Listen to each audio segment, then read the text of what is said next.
The Civil War is known to be the bloodiest battle in history. This war was fought for states' rights, sectionalism, tariffs, and the problem all these other causes revolved around slavery. Now, the war began after the South seceded from the North, mostly because of the fact that the South, or Confederate, supported slavery while the North, or the Union, did not.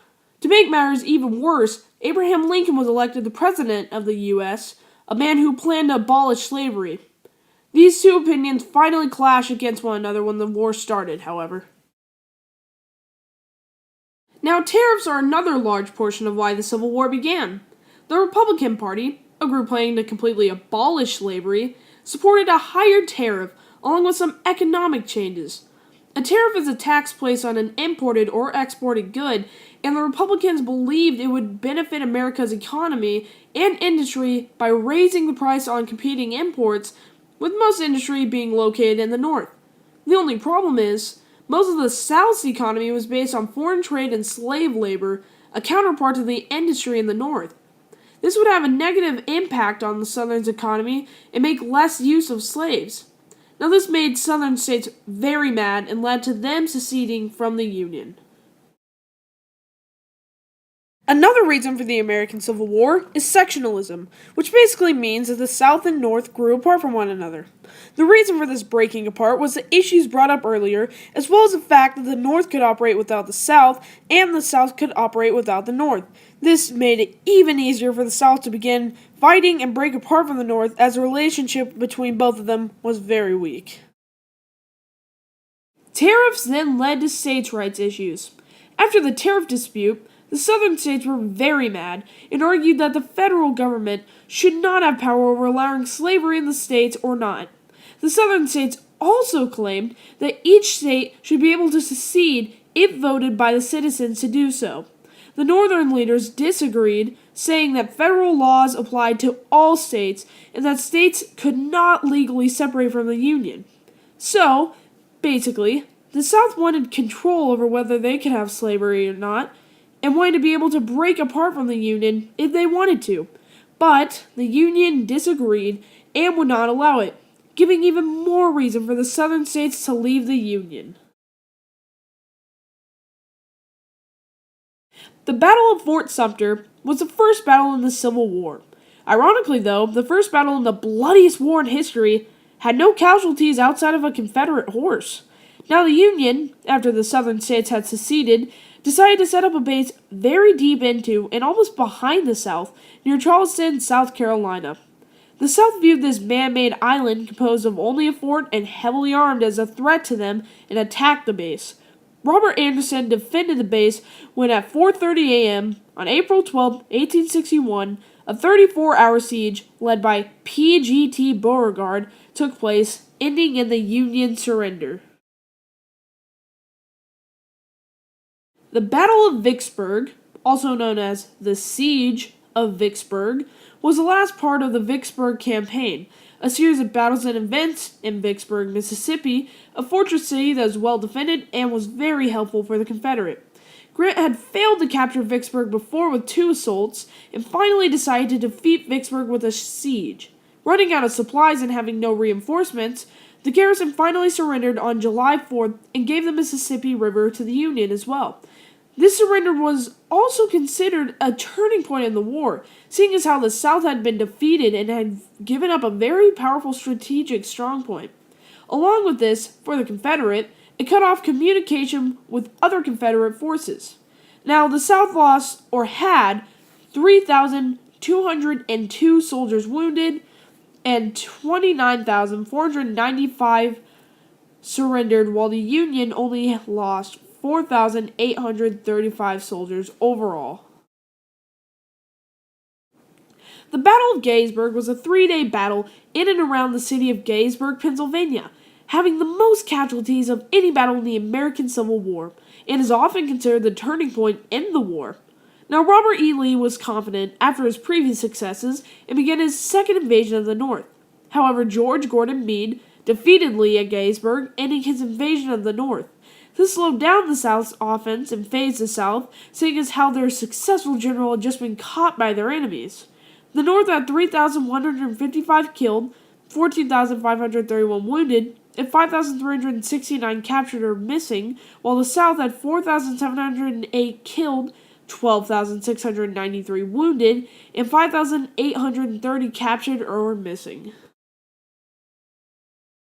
The final battle of the American Civil War was the Battle of Appomattox, where the Confederate was led against Sheridan's army and the Union.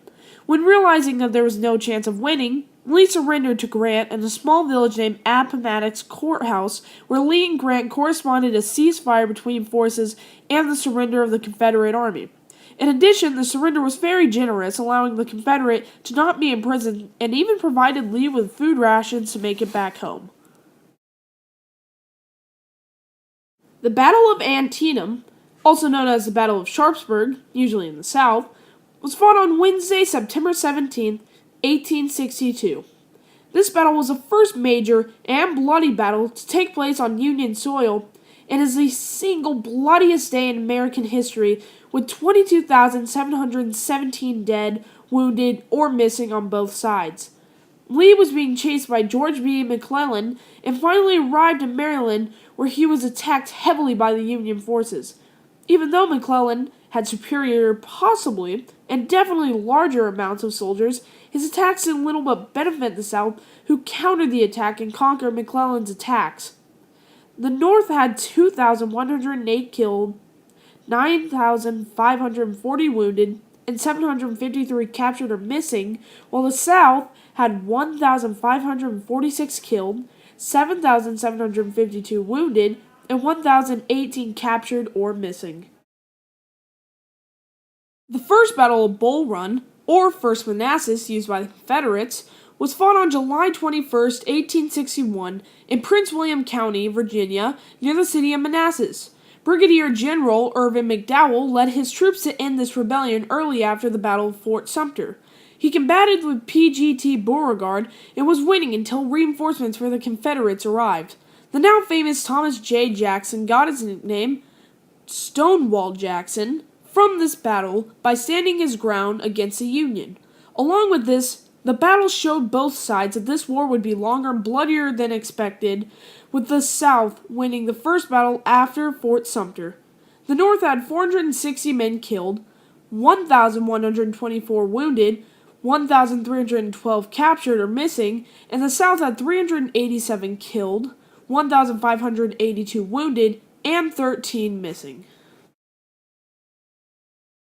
The Second Battle of Bull Run, or Second Manassas, took place August 28th through August 30th, 1862, and was much larger than that of the First Battle of Bull Run.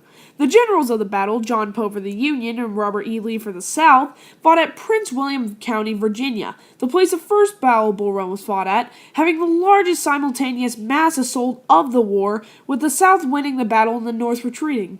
The casualties include for the North approximately 10,000 killed or wounded, and for the South approximately 1,300 killed and approximately 7,000 wounded. President Lincoln issued the Emancipation Proclamation, freeing all slaves in Confederate states, fighting or not. However, the Texans, not recognizing that they were under U.S. rule, ignored that rule. However, eventually on June 19th or Juneteenth, the news had been spread of the proclamation and all Southern slaves were freed. A bureau to help shelter and care for freedmen, or freed black slaves, was created called the Freedmen's Bureau to help freedmen. After Lincoln was assassinated, the Vice President, Andrew Jackson, became president and had a plan for Reconstruction. It involved 4 requirements. First, states had to end slavery. Second, they had to declare that their secession had been illegal. Third, they had to cancel all war debts. And fourth, adult white males had to pledge to the United States. Along with this, Texas received a new government that enacted black codes, which assigned African Americans to second-class status. African Americans were limited to marriage only amongst themselves, were not allowed to vote, hold public office, or serve on a jury, and had to use separate public transportation. The law that provided citizens with land, aka the Texas Homestead Law, was also excluded from the African Americans. Slavery was also ended in Texas by the Constitution of 1866, as well as the delegates refusing to ratify the 13th Amendment, which made slavery illegal in the United States. The delegates also denied civil rights to African Americans. The final part of the plan to reconstruct the South was saying that agreeing to the Fourth Amendment, which granted citizenship to African Americans and former slaves, meant that you would be readmitted to the Union. Texas did not ratify this 14th Amendment, and after the Reconstruction Act of 1867, replacement of the Confederate States into military districts, Texas was under military rule and was a fifth district. And finally, after many years, when Edmund J. Davis was elected governor of Texas, he ratified the 14th and 15th Amendments, readmitting Texas back into the Union.